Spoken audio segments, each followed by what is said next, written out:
So I'm going to run through a basic straight bar strict deadlift. Now I've got the 15 kilo bar and two 10 kilo plates here, so it's a 35 kilogram deadlift, not too heavy, but this is enough for me to demonstrate a couple of different techniques.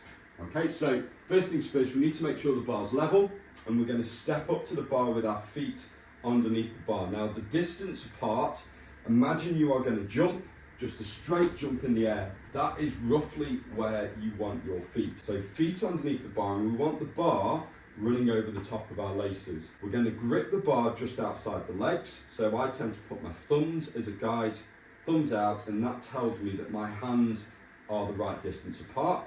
We'll grip the bar, then we're going to bend the knees until the shins touch the bar. Then we're going to push our chest through and drop our hips slightly. So you notice that my armpit is directly over the bar, chest through, and you'll hear that little click.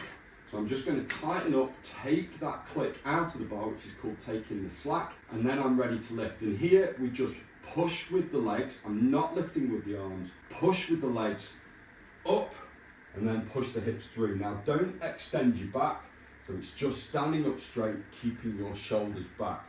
On the way down, I'm going to brace the core, and it's like an RDL. We push the hips back, the bar goes down the leg, just past the knee, and we bend the knees to the ground. So just to kind of reiterate that, just to remind you, there are a series of steps. So the first step, feet under the bar with the bar over the laces. Second step is grip the bar just outside the legs. Third step, bend the knees so the shins touch. Fourth step, push your chest through and get your shoulders back, drop your hips, and that gives you a straight back. Fifth step, take the slack out of the bar, and the last step is to push the ground away, up, hips through at the top, so it's nice and straight.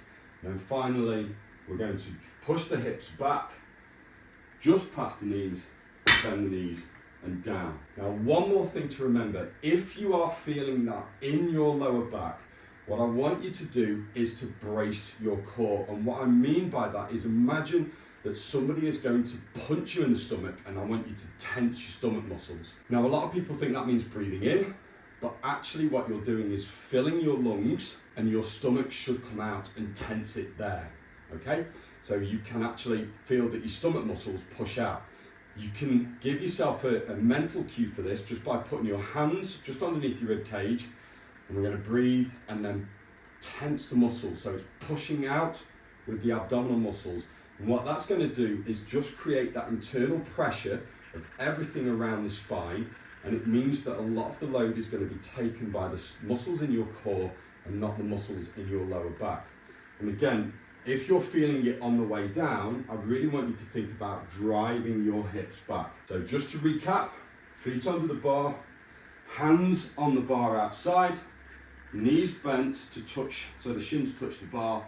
We drop the hips and we push our chest through, take the slack out of the bar, we drive up with our feet while we brace the core, and then at the top, brace, push your hips back, bar down the legs, just past the knees, bend the knees, and down. This is probably the most complex movement of all the lifts.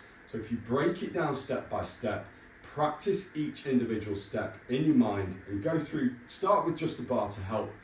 That should help you effectively perform the deadlift and start lifting some big ass weights.